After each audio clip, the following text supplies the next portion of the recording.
go viral. I'm sure I'm gonna get some hate messages after this. Frankly, I don't care because this could save someone's life. I'm a nurse practitioner. I am licensed and certified. I am not on the front lines. I have a friend in New York City who's on the front lines. And for her safety, she cannot come out and say these things. So I am her voice. I'm not going to name names of people or hospitals for the safety of those involved. But this is her account, okay? I am her voice here. I'm gonna tell you what she has told me. She wants this to get out.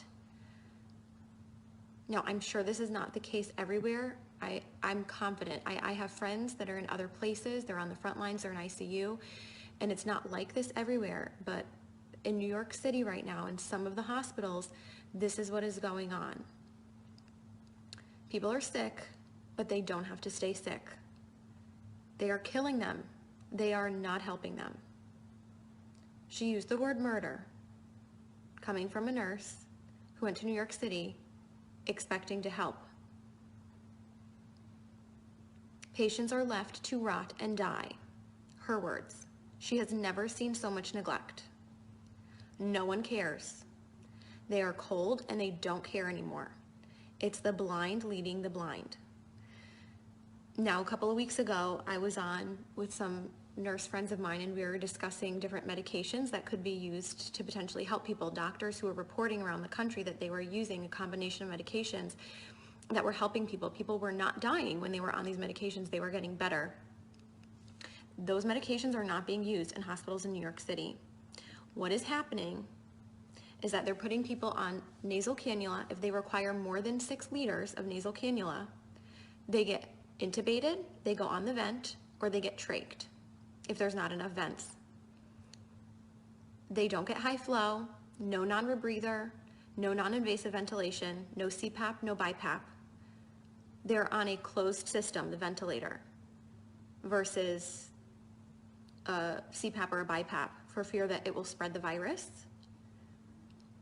Which, by the way, I know a nurse in Florida who was fired for exposing that about CPAP and BiPAP and patients being put on the ventilator, like straight away to the ventilator, to be on a closed system. The patients don't know any better. They don't have family with them. There is no one there with them to advocate for them. So they are scared and they give consent. The ventilators have high PEEP, high pressure, which then causes barotrauma. It causes trauma to the lungs. Dr.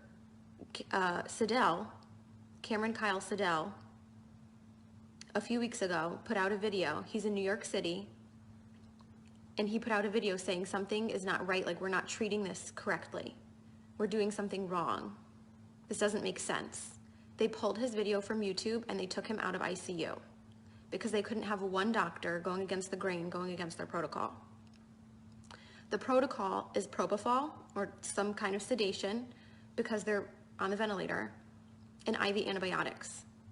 There's no hydroxychloroquine.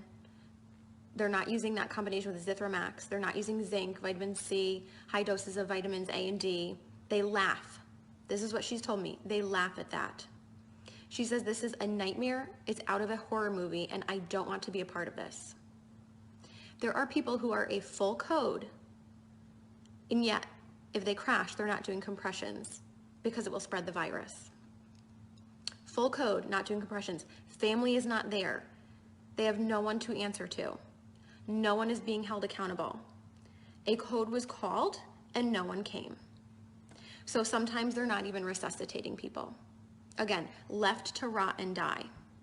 They're not given blood because we know that the blood is not oxygenated in these COVID patients. We know that. There are doctors all around the world sounding the alarms. These are the drugs that work. This is the pathophysiology of the disease. This is what's happening. And for some reason, it's not changing. Even though we know, some of us know what's going on, nothing is changing on the front lines. They stay in the same PPE all shift, except for the top pair of gloves. So 2 pairs of gloves, or I don't know, maybe more than 2, but they're only changing the gloves on the outside. Gown, mask, whatever else stays the same because all patients are COVID patients. So if it's a COVID floor, it's all COVID, but it's not because some of them are rule out COVID. So even if they rule out COVID and they're not COVID, they're gonna get COVID because they're using the same PPE all shift and they're carrying that contamination to all the patients. They're not changing their PPE. They're not going into rooms. So they're running long tubing into the room so that they can manage the tubing from outside of the rooms. So if they're not going into the rooms, that means they're not assessing the patients as frequently as you would be otherwise assessing your patients. They are not doing rapid result tests. You're lucky if you get results in 5 days. Okay, this is coming from my friend who is in New York City right now on assignment, who went there to help, and this is what she's finding. It's a horror movie, she says, not because of the disease, but because of the way it's being handled. She said, we need help, and people are sitting there waiting in the hotels. Money, I guess, it's being paid for by FEMA, and yet they're still understaffed. And there are hundreds of people, hundreds of nurses in the hotels waiting to be called onto a shift. So there is manpower enough if the goal were to actually save people, but resources are not being utilized properly or to full capacity in a way that maximizes the patient benefit or improves the outcomes. The records and charting are crap. And now some of these hospitals in New York City are probably crappy on a good day. So you add in the fear of COVID and the fear of the whole pandemic and forget it. So if you're in a crappy hospital with crappy nurses, let's face it, all of us nurses have worked with crappy nurses before who don't care. So now you add in this, forget it. And they're having people do things that they can't do. So maybe things that they're not proficient in. So maybe a nurse who's not familiar or comfortable with using a ventilator. And it's that figure it out mentality. Figure it out. These patients are critical and they're crashing, figure it out. So nurses are being celebrated as heroes, right? We see how like the fire trucks and the police are like lining up and practically having these parades and celebrating them as heroes. And don't get me wrong, I'm sure in some parts of the country and other ICUs, I have friends that are working on the front lines in ICU and they are good nurses. And some of them are heroes, but we have nurses being celebrated as heroes who are killing people. They're not heroes. And they're being brainwashed to think they're doing something great just by going to work because they're brave enough to go to work. Well, what are you doing at work? You're certainly not saving people if you're not even running codes. You're not even going into patient rooms. You're a coward. You're hurting people. You're killing them. You're contributing to the problem. I know I'm going to get hate mail for this, and that's fine, because people are dying who don't have to die. Again, there's no family there, so no one's being held accountable. And once these people get intubated, they're being scared into giving consent to be intubated, and then for a lot of them, it's over. And there's nobody going to be held accountable, and there's nobody looking out for them. They are completely by themselves. There's like a total lack of critical thinking. It's out the window, and people are scared to speak up. And one person alone isn't going to change the overall culture of a hospital or a system or a city. Like I said, Dr. Cameron Kyle Seidel's video was pulled from YouTube, and he was pulled from the ICU for sounding the alarm and going against the grain.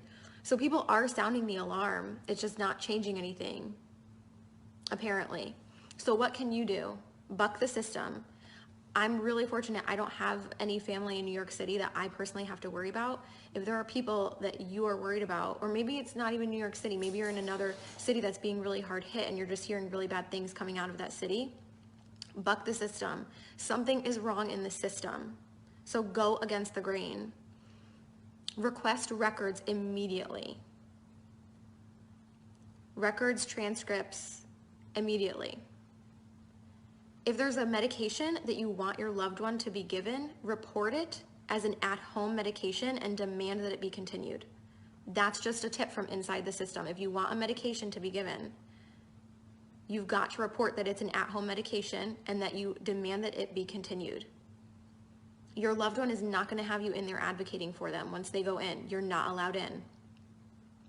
The only reports that we're able to get of what's going on are coming from the inside, and people are afraid to speak out. People have lost their jobs. Do not give consent for intubation if you don't want to be intubated or your loved one to be intubated. Demand non-invasive or less invasive ventilation methods. As soon as you give that consent, you might not come out of it. Now, in some cases, it might be appropriate. We just don't know. We know that it's being used inappropriately in a lot of cases, and that the ventilators are making people worse.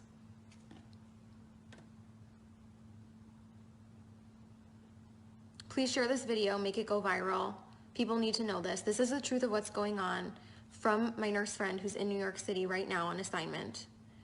This is murder, she says. People are being murdered and no one cares. Horrible care.